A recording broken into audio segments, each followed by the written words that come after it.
बिस्मिल्लाहिर्रहमानिर्रहीम। अस्सलाम वालेकुम नाज़रीन, उम्मीद करता हूँ कि आप सब खैरियत से होंगे। सऊदी वज़ारत सेहत की तरफ से गुज़श्ता 24 घंटों की अपडेट सामने आ चुकी है और पूरे सऊदी अरब से आज 762 न्यू केसेस रजिस्टर्ड हुए हैं। और अगर हम शहरों की बात करें तो सबसे ज़्यादा जो मक्का शहर है वहाँ से केस रजिस्टर्ड हुए हैं और 325 तादाद है मक्का की।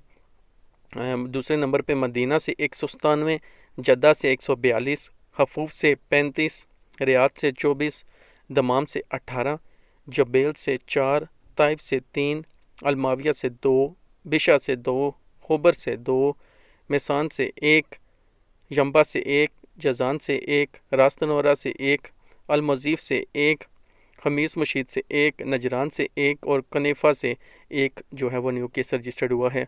सऊदी अरब में अब टोटल जो है वो 7142 केसेस जो है वो रजिस्टर्ड हो चुके हैं इस वबा के।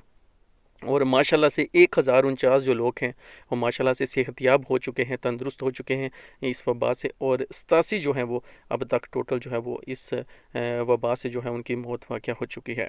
एक ख़तरनाक हद जिसे कहते हैं वो भी सऊदी अरब में जो है वो लिमिट पूरी हो चुकी है।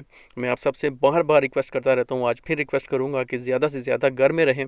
जो लोग सऊदी अरब में हैं, किसी भी शहर में हों आप, बेशक वहाँ से आज के दिन कोई भी अपडेट सामने ना आई हो कि कोई भी केस रजिस्टर नहीं हुआ आपके आस पड़ोस या उस इलाके से जहाँ पे आप रहते हैं, फिर भी अपने घर में रहें, अपना ख्याल रखें।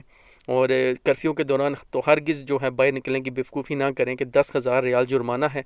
और आप नेट पर देख रहे होंगे कि अब लोग ये सर्च कर रहे हैं कि ये 10,000 रियाल जुर्माना ख़त्म कैसे किया जाए।